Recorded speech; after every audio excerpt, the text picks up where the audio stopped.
So this is just a record of my AI game trying to copy AlphaGo's AI protocol and algorithm to try to self-learn to play Go. So my version was trying to use that same method of self-learning to learn Gomoku, the Chinese origin game that basically is like Connect 5, but on a playboard, very similar to Go's playboard. And this is just for future reference for myself, probably to look back on if I can remember what I did. So for the as a starting point, you need to have the game itself coded with its rules and its ability to play inside C++. So this is the Gomoku game class, very standard constructor. Lots of getters, and getting the win state. The win state's enum is defined up here with none being that it's currently being played, P1, P2, or it's a draw, and very easy to understand accessor functions.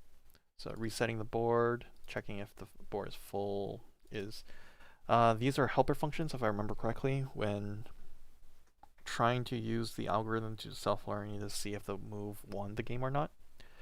And then I'm guessing this was also to help with branch extension. So when you're trying to predict the path down a certain line, will you get a move that eventually wins?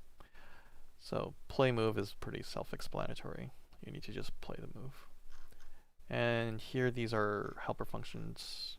I'll probably get into it when I get into the implementation instead of just the class definitions. Okay, so for the actual game itself, the variables being initialized, I think goes thusly. M side length, this is, I made this game so that it can actually scale up and down with also the amount of win amount. So the idea here is Gomoku is actually the exact same as tic-tac-toe, only you play on a much bigger board and you need to win 5 in a row instead of 3 in a row. So I made this game such I can actually scale up and down. So you can put in the size of the board and the amount. So if you want just to tic-tac-toe, you put 3 here and you put 3 here. But for Gomoku, you put 17 as a side length, and or is it 15? I think it's 15 actually. So 15 side length, 5 win amount. You store that in the variables. The board length, which I'll get into when you get down here, is actually how many individual squares there are. So that's because it's a 2D plane grid. It's side length times side length, so that's how long the actual board length is. Moves played, how many moves have been played, what was the last move that was played, who the current winner is, and which turn is it, which is just using a boolean. So true is player 1, false is player 2, if I remember correctly. So this is the part where you need to store some metadata. The game itself is metadata. So you can see here, I'm not storing it as a matrix, which is where you can see I can do get matrix here. You can see that I actually create a 2-dimensional matrix here. So you have one array of just side length, and then for each of those arrays, I put another array. So it's a 2-dimensional array, but I don't do that in the main storage. I use it as a 1-dimensional array. This is for contiguous memory accessing. It's a little bit faster than trying to go with a 2-dimensional array because you need to have one layer of indirection to try to get at it. In terms of how it's stored in memory, I think it's actually the same, but you could get into situations where the memories are not completely contiguous. So I decided to go this way, and I do some translations using math to figure out where it is on the board in a single. It works out pretty well. The legal moves is how which moves are left in the game that can be moved. I found out that when you're trying to do the AI, having a list of possible moves to make makes it a much faster. So the game itself will actually track that. And candidate moves was something I added in later, where as the AI was training itself, it was making a bunch of moves that were just completely out in the middle of nowhere. Like you would have a piece that's in the complete center of the board, and the AI obviously knows nothing, would play like in the top right corner.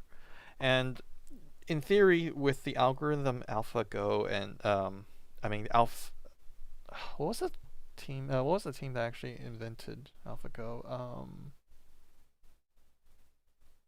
I don't remember the sub branch of Google, but anyway, according to as far as I know about the algorithm, the Tabula Rasa algorithm should be able to eventually compensate for that, but on a reduced processing power of individual computers. I decided that I can use a heuristic to try to get the algorithm to learn a bit faster. So I created a M candidate moves, which is basically a list of moves that is or a list of positions in the board that are candidates for the next move. How it works, I'll get into. I might not get into it, but the idea is that within a 3x3, all positions 3 area away from a currently played piece is considered a candidate move. Anything farther than that, it's usually too far away from the main battle area for it to be considered useful. So I decided to create this M candidate moves to represent that kind of idea, which is like the area of where it's even viable to play a move. It's a heuristic, but it kind of works. Then down here is just initialization. You set every single game board position to the empty symbol. Legal moves is every single move in the game from 0 to the board length, so every single move is legal at the moment. And the candidate moves is again a 2-dimensional array. 0 means it's not a candidate move, and 1 means it is a candidate move. And you'll notice that I'm using char, int, and char. Char is one of the I think in C++ shortest amount of memory you can use. You can any shorter, and the C++ library kind of just makes it 8 bits. So char it works out. And then int obviously is because the board length can get pretty high, so you store each item as an int, and then you store it this way. Copy constructor, you just copy it over. Mem copy for the arrays. Initializing, yeah. So copy constructors are pretty exactly the same, so we don't need to do that. Resetting the board, it's almost exactly like how the initialization works. You go through, you set all the variables to their correct state, so that's pretty easy. Board full, we keep track of how many moves are played, so we can easily just double check if the amount of moves played is equal to the length of the how many positions there are, and if they're the same, then yeah, the board is full. Is move winning, so this is a kind of I made it really complex, but in theory it should be very easy. You just count how many pieces in a row there are, and if it equals the amount of win amount, then you're the winner. So whenever you play a move, whoever calls this is supposed to call the is move winning to see if the move that they just played is going to win. But I kind of just put an index here instead of needing the game to record what was the last play move. So if you give it an index, you'll say break first play rule. This is the Gomoku rule, where if you go first, you can't have 2 open 3s. Kind of a very minor detail. It's a niche rule within the Gomoku playbook or rule set, so I didn't go too deep into it. But it calls the is move winning helper function. You can see down here there's another is move winning that takes in a different parameter set, arguments, row, column. All this does is it converts it from an index. The convert to index helper functions you can see here is just the row, you times it by the side length, and then you add the column. So so let's say you have a 15 by 15 board, it's like 0 to 15 is the first row, and 16 is the first position on the second row. That's why this math works out. It's just I'm using a macro here to just instantly turn every single row and column into its own kind of number. index. So that's what this does. That way I can have a accessor function that takes in different numbers, but in the back end it quickly can go into the actual code that calls it, that has the logic in it. Obviously, it calls the helper function isMoveWinning underscore, which is a private function, and then isMoveWinning, and it looks really complex because it does something like I did some stuff to make it really multi-threaded. So this is the index. We can ignore the broke first play rules, which is just the 2 open 3 rule set. Figure out the symbol of the move that was played at that index. Fair enough. Side length, board length.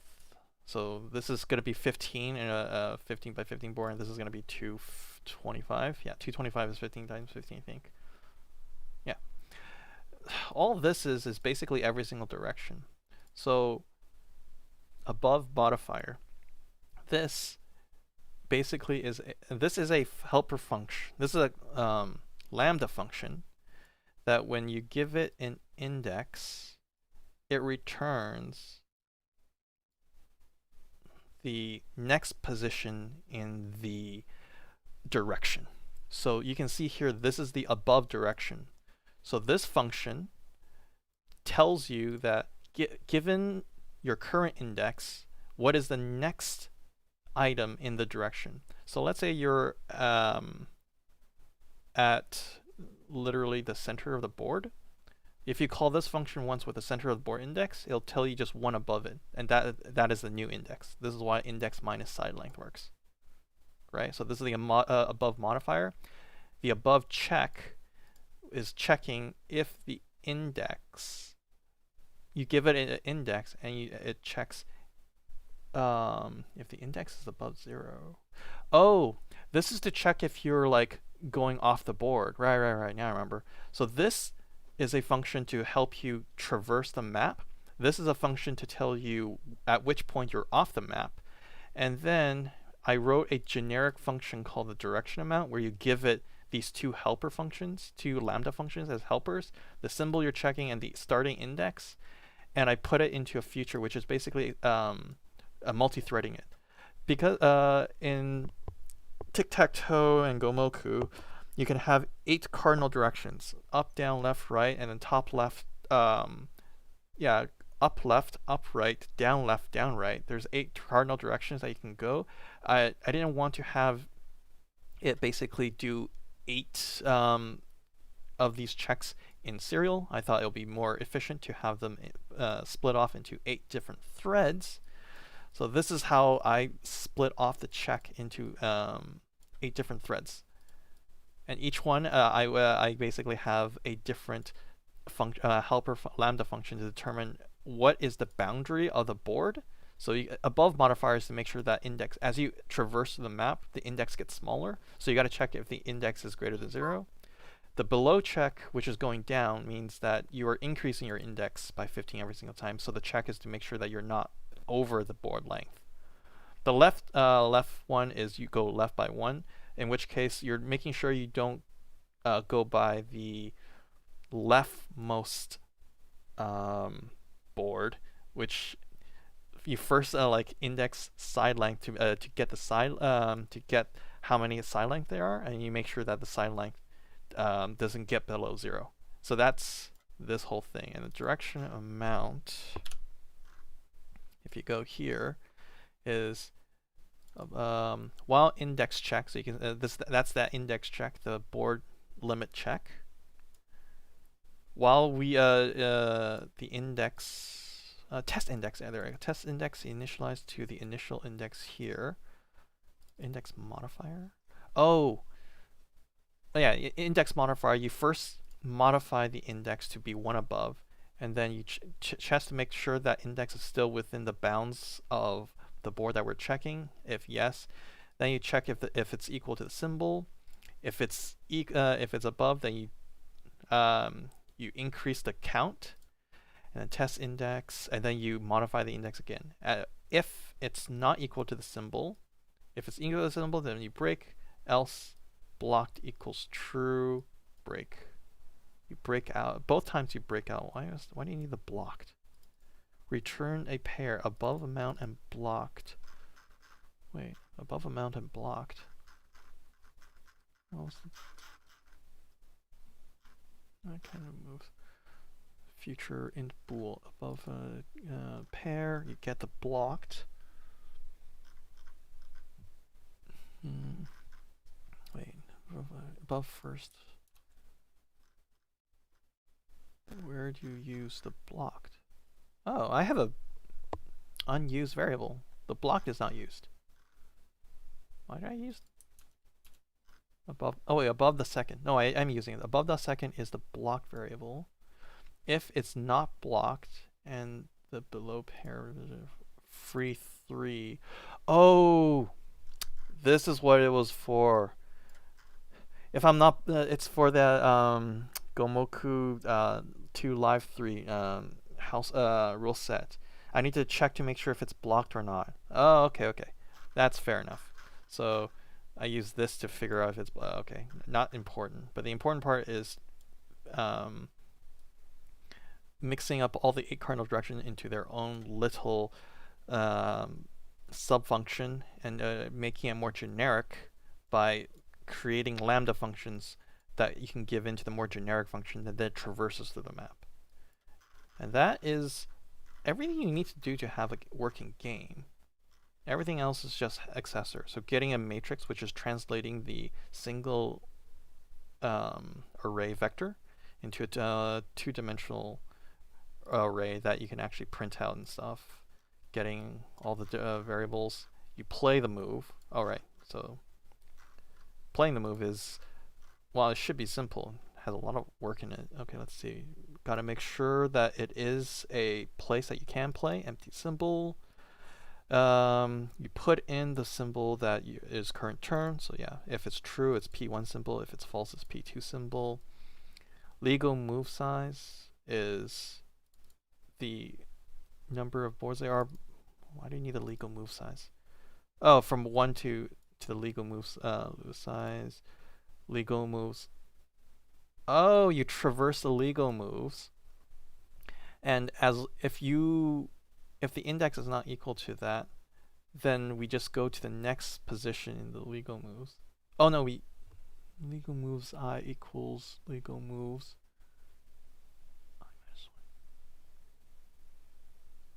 equals 0 I minus. If legal moves in I does not equal to index I minus 1 equals m legal moves I. Wait a minute, this would break. Why doesn't this break? At I equals 0, this will just completely break. Okay, I need to figure out why then. Okay, so future me stepping into here, I figured out why this line doesn't actually break. The B taken out is actually the key point here. It's to set true once we've taken it out. We don't shift every single item to the left right off the bat. We first must remove the index that was played and then shift everything under it, which means when I is equal to 0, this is guaranteed to be false, meaning because the first item hasn't been removed yet. So yeah, that works out, which means this will never crash. You're guaranteed that I is above 0. So that's why it works. Okay, cool. Why that doesn't break. But else if legal moves I is equal to index P, we take it out. So we're shifting all the legal moves down 1. Yeah, the idea here is you shift all the legal moves down 1 because one of the legal moves has been done. So you got to shift the entire thing. Sure.